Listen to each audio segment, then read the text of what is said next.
What you gonna do about it? We're doing something.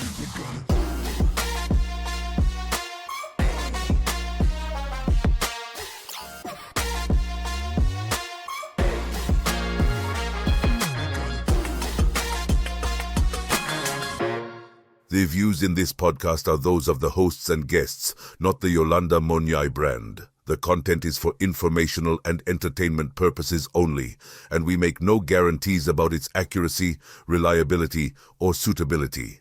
Hello everybody, welcome back to my Spotify channel and the YouTube channel. I'm sure you're wondering why am I sitting on the side? It's because I'm the guest.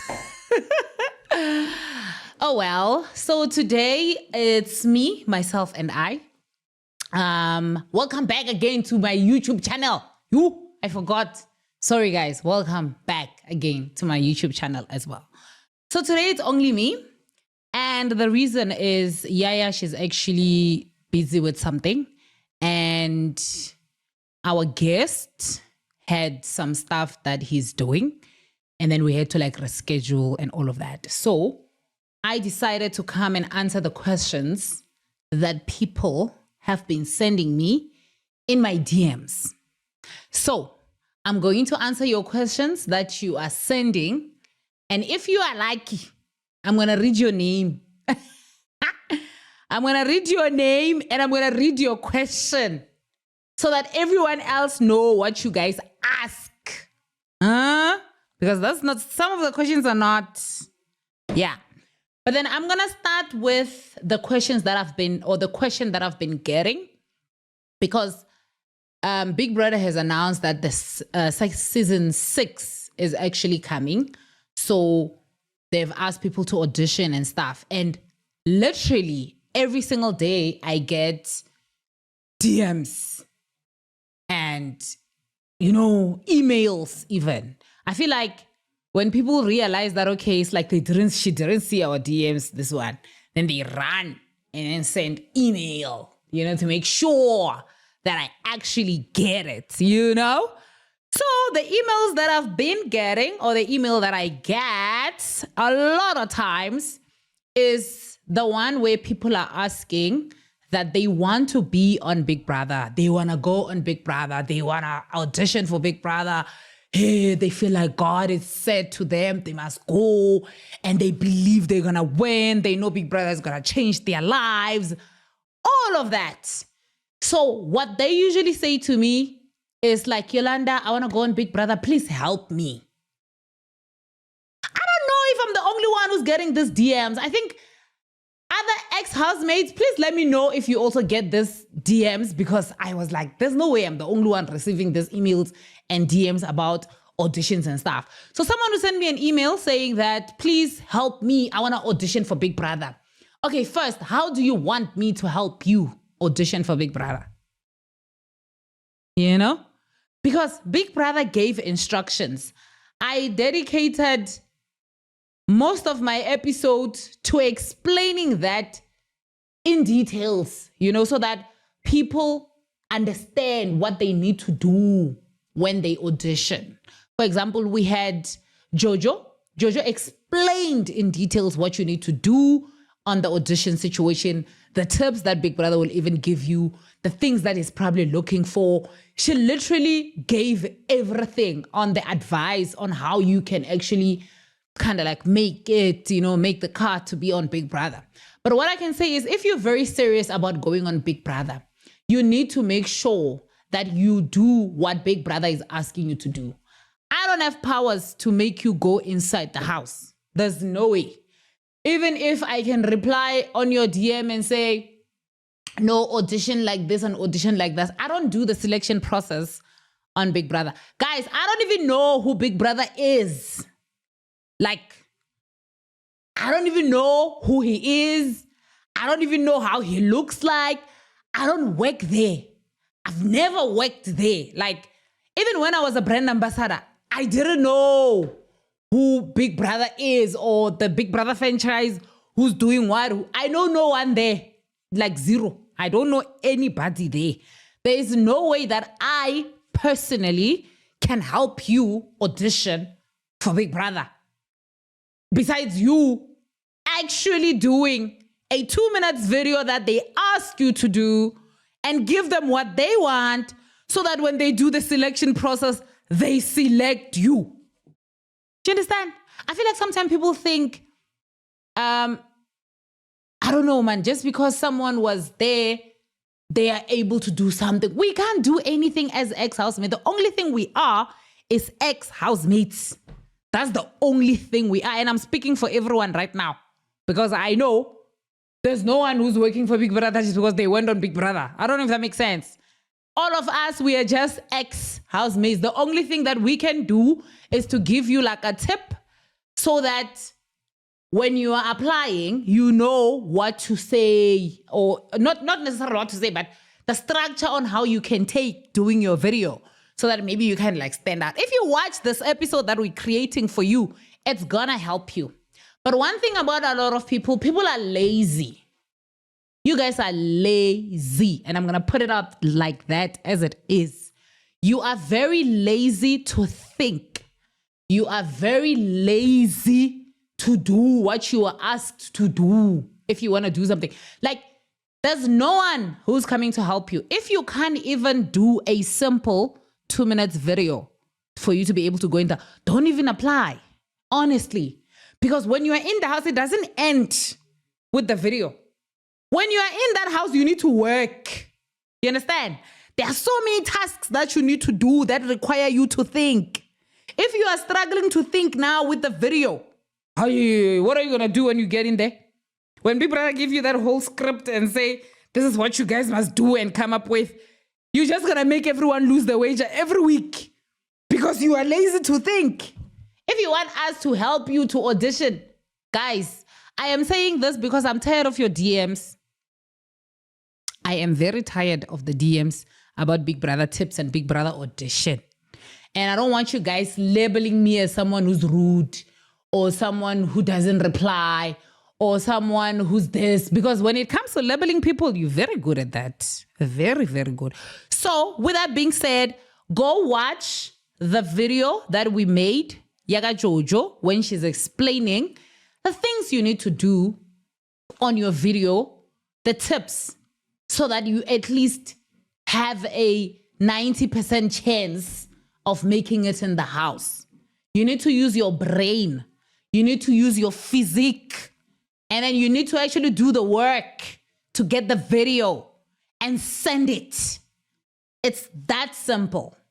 We do not want lazy people in that house. We are tired of lazy people in the house. So we do not want lazy people in the house. Don't ask your friend to answer questions for you or to do things for you. Do it yourself. Because when you're in that house, you're going to be alone. You, yourself, and you. So if you do the beginning stage yourself, it's going to prepare you when you are in the house to actually have an idea on what you need to do. So that you kind of like stay, you know? You don't want to be eliminated first week. It's very painful to be eliminated first week. I've never had that, but I can imagine how painful it would be for someone to get inside the house and then first week leave, you know? Same as what happened this year. You remember this year what happened? We had 3 people. We had Nsuku. We had that beautiful girl. I forgot her name. Yeah, that girl. There was a beautiful girl there. And we had Spesihle. Right? Was it Spesihle? Pilile. I think it was Pilile. Am I right? Yeah, man, it was Nsuku, Pilile, and the lady from France. She said she's from France, right? Oh, they're gonna drag me. But she did say she was from France, right? She did say that something about France situation. Yeah, that girl. So imagine you were in that situation where you get eliminated before even entering the house. Like that situation that happened this week, this year's season. Imagine how painful that would be. Like, it's so, for me, I feel like it would be so painful. And I'm not saying that happened because the people didn't do the videos right. No, that's not what I'm saying. Before you go and you say, that's what I said. That's not what I said. That's not what I said. I was just giving an example to say it's very painful to leave immediately, or maybe leave first week, or maybe not even make it in the house. You don't know the procedures on how they do things in there, you know? And you don't know they select according to what. So the best thing you can do for yourself is to create a powerful video that nobody can ignore, you know? Like they look at it, they're like, this one we need in the house. That's what you must do. That's what was in my mind the entire time. So, okay, let me take you back to when I was a model. I joined modeling 2019. And 2019 is the year where I accepted my skin, if that makes sense. So let me not lose you. Let's go back. We're still talking about the same topic, but let's go back to the time when my vitiligo started. So my vitiligo started 2013, right? And then it was like a dot, like a very one dot on my back. Like if you're not looking, you wouldn't really recognize it or see it or whatever the case is. But when I saw it, obviously I didn't understand what it was. I was scared. I was like, maybe is this some sort of a sickness? What is it? Is it contagious? Are people still going to look at me the same? Sorry. And I was working in retail cosmetics. So that's where I learned how to do makeup. By the way, I did my own face. Thank you. That's where I learned how to do makeup. So I could blend colors. So I could, like, I was very good when it comes to skin. Or I'm still good when it comes to skin in terms of makeup. So I could really blend colors so that you don't see anything. So that's what I used to do. Like I would put makeup on my skin through and through, and I would wear long sleeve. When it started, because it started here as well and there. So I would wear like long sleeve. Even if it's 360 degrees outside, I would be wearing a pole neck and also have makeup on because I was trying to look the same. You know, I didn't want people to ask me questions or whatever the case is. I couldn't really accept my skin at all. It's not something that happened and then I woke up and I was confident. No. That is why when someone who has vitiligo, they are saying that, oh no, I can't come out. Oh no, I'm scared, or maybe I want medication to stop it. I don't judge them at all. I'm never going to say to them, no, do it. Do you see who is confident? Look at who is confident. Because I know how it feels. I was born with confidence. I'm one child who grew up confident. My whole life. There was never a time where I was that kid. Never. So imagine someone like that having a vitiligo and hides it. So imagine someone who's just a very shy person. They're not confident enough, and then they get vitiligo. You can't expect them to kind of like come out like that just because Yolanda is doing it. It's really not easy. It's a journey, you know? So what happened is, as I was, obviously I was the only person who knew what I had at the time because I was hiding it, so people didn't know. So, but I would go like do research, go Google. My research was on Google, not gonna lie to you. And also social media. I went on social media to check if people have my skin or maybe someone has something like that. That's when I discovered Uwinhalo, my rhyme. The day I meet her. Yeah, as. So that was the time where I actually discovered her and then followed her journey. Know that she did America's Next Top Model twice and she didn't win. So when that happened, I was like, that was like around 2018, 19 there, you know? And then 2019, I discovered this other modeling agency. That time, remember, I liked Winihalo when I followed her journey and I saw she was on America's Next Top Model, right? And then I discovered there's South Africa Top Model. And I was like, I actually thought Tara Banks was part of it. You know, we're going to go to London and we're going to be the whole entire situation of Next Model. And then I applied. When I applied, I remember when I realized that, it's just a modeling competition. And I was like, you know what? It's very good for me because it's going to actually helped me get into modeling properly. Because you don't just want to say I'm a model, but then there's nothing to show. If you actually did some competition, Yana, and you won there and there, you kind of like have a way in. Even if you don't win, it kind of like shape you to a right direction on what you need to do as you go further and further, you know, the whole situation. So I joined that competition. I actually entered the competition and I actually won the competition. The competition happened 2020 before lockdown. I think it was around February, if I'm not mistaken.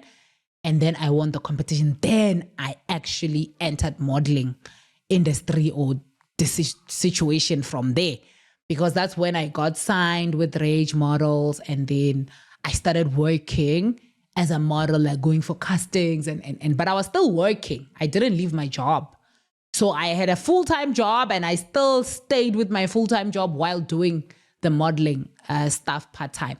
But my point is, when I did the competition, we were a lot of us. I think it was like 100 and something kids in the competition. And I kept saying to myself every time I was practicing how to walk, I was like, you know what? I'm going to make it difficult for them not to see me. And remember, my vitiligo was not like this at the time. It was only like a map of South Africa, something like this, like a map. It was like a map somewhere like this, just a part here. If you didn't look properly, you probably would miss it, you know? So I wouldn't say it's my vitiligo that helped me won, because you could barely see it. You understand? So my point, what I'm trying to say is, I made sure that each and every single day I practice. Every time when I knock off, I would get home. I was still staying in a flat in Central. You know, what place? You know, those flats, they're like, they have like a nice runway situation, passage, corridor or a passage, whatever that is. I wish Yaya was here to help me. But anyway, that situation. And I would stand every single night when I knock off, walk and practice my walk. And every single time when I was practicing, in my head, I was saying to myself, I'm going to make it difficult for them not to see me. These judges, they will definitely see me. I'm going to make sure. And guess what? They saw me and I won. So with what I'm saying, I'm trying to direct you to, when you are doing your video, have that in mind to say, I'm going to make a video that is going to be impossible for them not to see. Remember, millions and millions and millions of people are submitting videos. You're not the only one who's submitting a video. If you're going to be lazy, they're not going to see it. They're not going to be like, okay, I mean, there's this nice video and then there's no effort in this video. Like, she's not really showing us anything, or maybe this person's not really showing us. But like, the people who do selections are human beings. It's not a robot. So they're going to look at it, they're going to be like, oh, what did Yolanda do? Next. You know, you don't want that. You want to do a video that is going to be very difficult for them not to notice. When they watch it, they must be captured immediately to say, okay, who's this? You understand? And it doesn't need you to have a professional photographer paying a lot and lots of money just to do a 2-minute. You can set your phone properly, clean the camera, because usually you probably have hands. If you are using your front camera, you find that there's hands here. Just wipe it, clean it. If it's you taking from the side, from the back, probably there are hands, people were holding it, or maybe you're holding it somehow. Clean it, wipe it properly so that it's clean, so that when you take your video, it's clear. You do not need Yolanda to show you how to audition. You do not need Uyanda. You don't need Nsuku. You don't need Jojo. You don't need anyone who was on Big Brother to help you do a 2-minute video. You don't. Big Brother, it's yours. You and the camera and what you know about yourself, because they want to know you. Right? I think I've said enough. Actually, I have said enough. So that's what I actually wanted to clarify, so that everyone kind of like have an idea on what you need to do when you submit the video. So I actually want to answer, or maybe want to actually like explain what's really going on in my life. Because I want to talk to you guys about me. So we're done now about Big Brother and the auditions and the tips and whatever. Now we're going to talk about Yolanda. I don't think you guys know me. Even the people that were watching me, I don't think you guys know me. Or maybe you forgot the type of person that I am or I was. Why am I saying that? Because I realize that a lot of times when I see, when I post like my promo videos, there's just a lot of things that you guys say that according to me, I feel like they are so unnecessary to say, to a person. Yeah. So I'm going to explain the situations and I'm going to let you guys be the judge for what I'm about to say or maybe what I'm about to explain about myself. First of all, I'm a Cancer. If you can go and check Cancers, you will realize that we are actually amazing people. We're very gentle, we're very loving, and we're soft, we're very emotional, and also we're very intelligent. Like I'm very smart. I'm not dumb. I'm not someone who doesn't see. I don't know if this makes sense.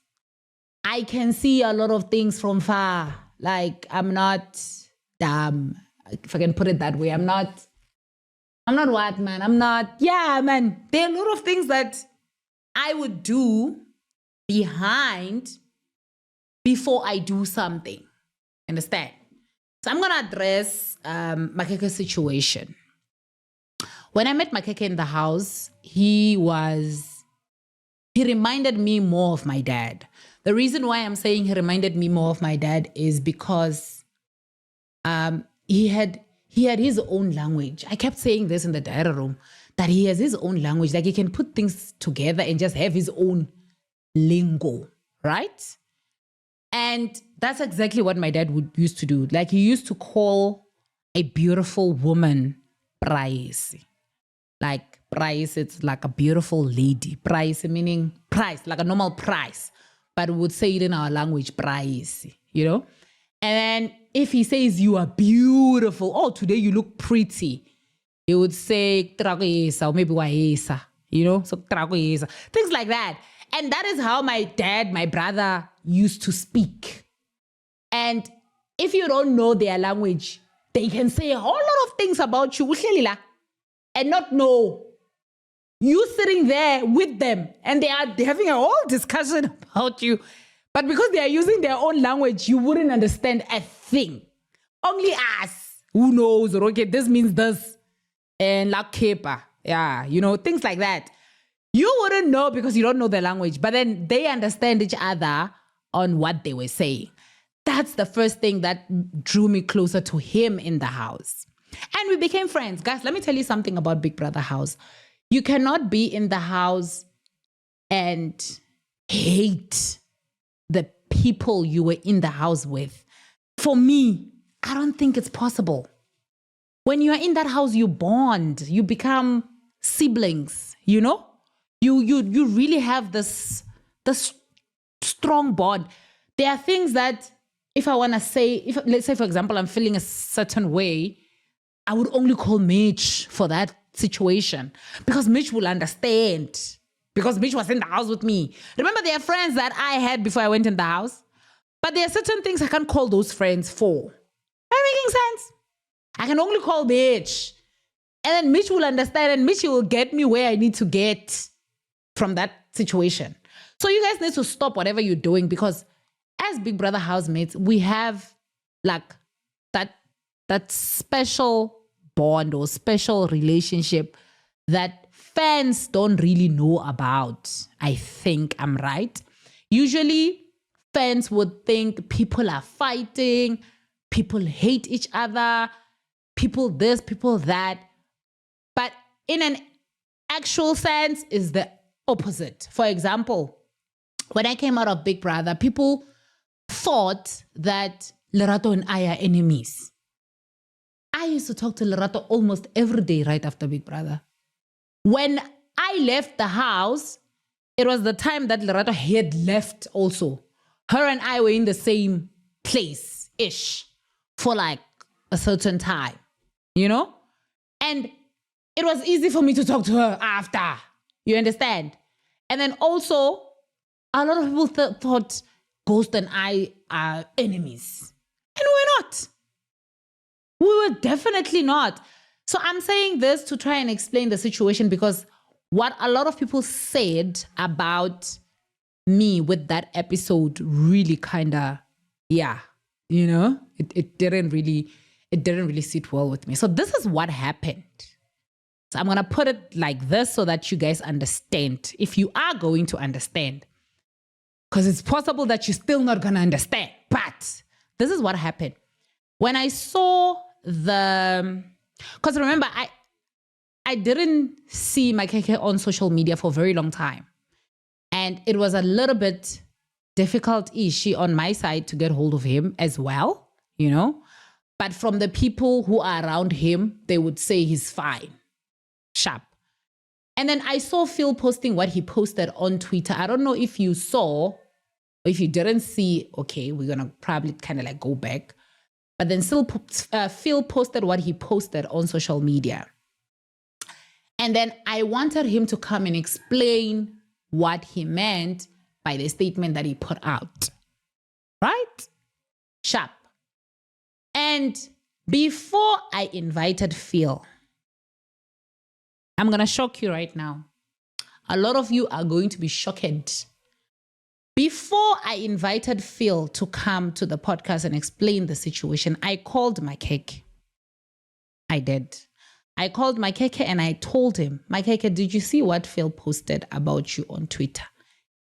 That day, I did get hold of him. He answered and he told me, yes, he did see what Phil posted on Twitter. And I was like, okay, I want to invite him to come and explain to us on what he meant when he says that you blow it. Because for me, fumbling a bag is the same as blew it. If you guys felt like the word blew it, it's a different meaning. English is not my mother tongue. Phil said fumble the bag. So in my head, that says you blow it. I wanted him to come and explain what Makhekhe blew. You understand? Sharp. Then I told Makhekhe, I was like, when Phil is done, because your people want to know what's happening with you also, you can then come to the podcast and then we talk about it, right? And he agreed. He agreed very well that he's going to come to the podcast and then he's going to explain the side of his story on what actually happened between him, or maybe whatever that Phil said with him, the whole situation. Sharp. And then I invited Phil. Phil explained what he explained. We did the promo. You guys said what you said. And then Makhekhe went.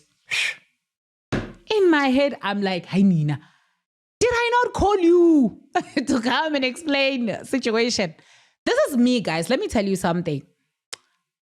There was a time that there was some situation happening on our season, right? I just don't want to take you guys back to that situation because, hey, yeah. And I wanted to talk about the situation. It was the time, what was happening, Gonj? You remember the time, I think Liema said something, someone recorded her about Z and Snaye. I don't know if you guys remember. Before I actually come, because I came to speak about that situation. Before I actually came and spoke about that situation, I called Z.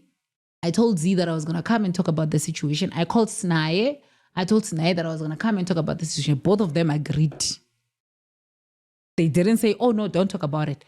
Let me tell you something. If Makhekhe had said to me, don't invite Phil to talk about that situation, I wouldn't have invited Phil to come and talk about that situation. That is why I called him to actually know this is what's about to happen or this is what's going to happen so that a promo does not shock him. I don't even understand why he's out there acting very shocked, because I actually have evidence of me calling him and explaining the whole situation. But then in my head, I'm like, fans can make you fight, or maybe your supporters can make you fight the wrong people sometimes. And this has been happening for a very long time. They can make you fight the wrong people sometimes. The reason why I don't really like having beefs or people that I don't talk to, whatever the case is, in my house, I mean, in my season, in our Big Brother house, because I don't know what that person is going to be in 5 years, or maybe I'm going to need this person's help in 5 years' time.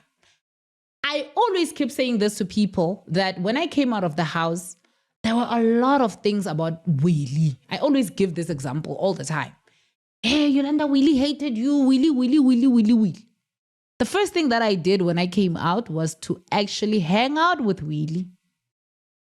We went live together. I invited him also to the podcast. There were a lot of times where I was actually around him because I didn't want him to get the whole negative situation unnecessary.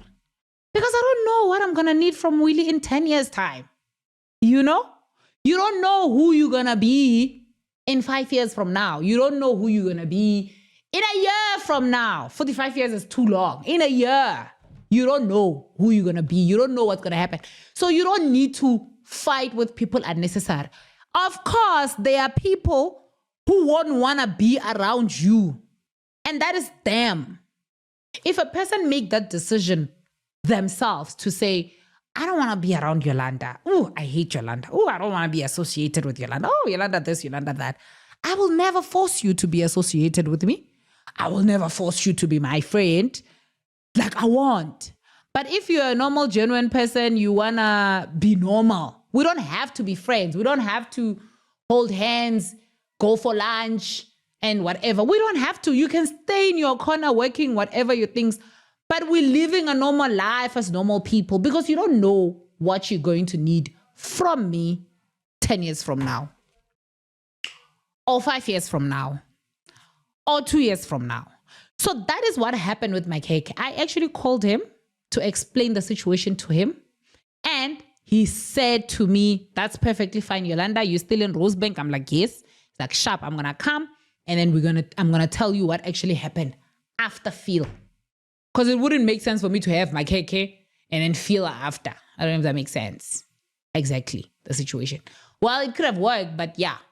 So I am not all these names that you guys are trying to call me and trying to make me feel whatever. And the reason why I'm actually explaining this situation is because I want you guys to know that sometimes the things that you do, they can be very harmful to someone else's mental health as well. And also, you know, and not necessarily me personally, not necessarily me, but the other person who's reading your comments, who's not sitting here with us. Before you jump into conclusions, go watch the episode. Like no one is going to kill you. I mean, we want 1 million views, okay? We want 1 million views. So go watch the episode, then speak after. And if you go and you check, you will see that we actually reply to comments. Yolanda and the team. It's not me replying all the time, huh? Don't be sitting there thinking, Yolanda said this. No. There's a team behind that replies to DMs. I mean, to actually comment and stuff. But we do check those comments. When we started the podcast, there were a lot of things that I was doing wrong. And you guys helped me when you were commenting and saying, oh, no, don't do this, or don't do that, or whatever the case is. I did listen. And if you are following or you've been following us and you've been our family from the beginning until today, you know there's a huge difference from the first time when I started till today. You know. You know for a fact there's a huge difference compared to that time and now. So please do, because what I've realized also, especially with Big Brother fans, for example, I am so grateful with the family or the supporters I got from my season. I'm not speaking for them because they are my family or they are my supporters, Yolifiers. Guys, these people Yolifiers, they have never controlled me. Ever. They have never left me because I went live with Willie or I invited Ghost or I invited Lerato here. Ever. There's never even a day where they were like, Yolanda, you're not supposed to be seen with who. Ever. But I do hear these stories. Apparently somewhere these things are happening with other people. We don't know, but they are there, apparently. When I listened to the whole situation, I was like, Haibo, you know, there's no platform like, for me, in South Africa, I think I can say this. I can say this with my chest, guys. I think I can say it. In South Africa, I don't think there is a big platform that can change someone's life like Big Brother. I haven't seen it. You know why? Because I feel like, Big Brother really changes lives, eh? And they don't have a lot of requirements for you to enter. Maybe that's another reason. They don't have a lot of requirements for you not to enter. Like, there's no age-ish restriction. I don't know if there is, but I was very old for other competitions and I did make it go Big Brother. You see what I'm trying to say? They kind of like do change a whole lot of people's lives. Like they really do. The moment you get that platform and then when you're done with it, you know what you need to do with it after. That's you have won. For me, I don't think there is. I don't think there is a platform that actually, I don't know. I heard that Idols is coming back. I hope it does. Because for me, that was another platform that was changing a lot of life, or that changed a lot of lives. And then also Miss SA. Oh, there's also Miss SA. Yeah, there's also Miss SA. Miss SA also changed people's lives. I mean, Zozibini became a whole Miss Universe. Yeah! And then she became a whole Miss Universe. Imagine! So yeah, but for me, Big Brother takes the cup. I feel like if I'm gonna put competitions that are changing people's lives in South Africa, first is going to be Big Brother for me on number one. Yeah, maybe I might be biased because I'm from there, but anyway, it's gonna be Big Brother. And then 2 is gonna be Idols. I heard someone saying Idols is coming back. I don't know if that's true or not, but I hope it does because it was really my favorite show. I love music. I love good music. Even now that I'm a DJ, people feel like I'm becoming a DJ because everyone is whatever they can. I love music. And you guys are going to hear some beautiful things when I actually, you're going to hear amazing things. So I hope it does come back because that was like my favorite competition in South Africa as well. And also Miss SA because I love modeling. Of course, unfortunately, Miss SA, I couldn't enter. The time I wanted to enter Miss SA, I was already 27. No, not even then, because I tried to apply. Oh yeah, I was already 27. I was old. I couldn't enter because I was old. And then when they changed the rules, I'm still older than the rules still. They came back and said, I think when you're 30, I think that the cutoff age was 30 then, if I'm not mistaken. If I'm mistaken, correct me, but I think the cutoff age is 30 if I'm not wrong. But still, when the change happened, I was still old for that change still. So meaning, Mrs. A was definitely not for me, because I didn't happen. When it came back, I still couldn't because I was still old, maybe I'm gonna try Mrs. SA. You need to be married for Mrs. SA, right? I think you need to be married for Mrs. SA. Guys, can you please find out if you need to be married for Mrs. SA? Because if not, then I can enter Mrs. SA. I think Mrs. SA, my age allows. I think my Angel husband Mrs. SA. I think so, eh? Anyway, with that being said, guys, love abantwana benu. These are kids. We are kids. Even though I'm old, we are kids. We learn every day, especially when it comes to Big Brother. And also going back to Luclain, everyone is saying to me, I need to translate the language. I can't, guys. I also didn't know what he was saying. I was like, what are you saying? I didn't know or understand anything he was saying. And also to the people that said, Luclain probably has mental issues. I can't say anything on that. I don't know. I honestly do not know if he has mental issues or mental stuff.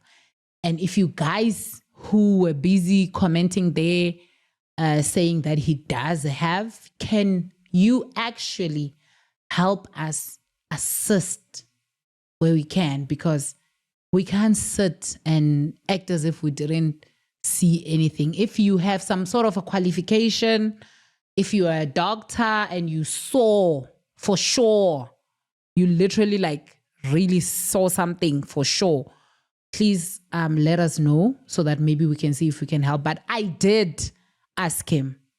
And even when I talked to him on the phone, it's still the same situation. He's fine. He doesn't say he needs any help of like he constantly says he's fine. And it can be very difficult to want to help someone who thinks they are fine. And you really can't force help to a person, sometimes, because they need to know they need help. If they don't know or if they don't want it, there's literally nothing. Like, we're very limited. We can't do anything after that. And I can't say I also saw it because, honestly speaking, from my side, I just saw someone who is moving with the Lord and they are now very spiritual. Hence, they speak in tongues even when they actually speaking to people. That is what I saw. I mean, the last part of the episode, he was actually prophesying. And let me tell you something, the things that he was saying, especially to Yaya, because I know for a fact they were true. I don't even know how that is, if it's a mental issue. I don't know. I'm not saying you guys are wrong. Please don't get me wrong. I'm not saying that, but I'm just trying to let you know or maybe make you see that I saw someone who's just very spiritual. I don't know if this makes sense. Because especially when he prophesied, when he said Yaya recently lost someone. Yaya recently lost someone, I know. And that someone was very close to her. So for me, that like I honestly don't know where to put that whole situation, with and I don't know how to put the spiritual with mental issues. And I'm not saying you are wrong. I'm not saying you are wrong about that. And also, someone who believes they are connecting with God, they are spiritual, I don't think they will believe that they have mental issues. I don't know if this makes sense. So maybe you guys can help me as well. Maybe you guys can help me because I would want to be one of the people who can assist if there is a thing that we can do to help him, to help Luclain. I also love Luclain. I love him from backstage and Rhythm City. I do love him so much. I'm actually like one of the people that would love to help if we have to help him, about if there's any mental issues that you guys said you saw. But how can we go about it? Because he strongly believes in his spiritual walk and how he's connecting with God.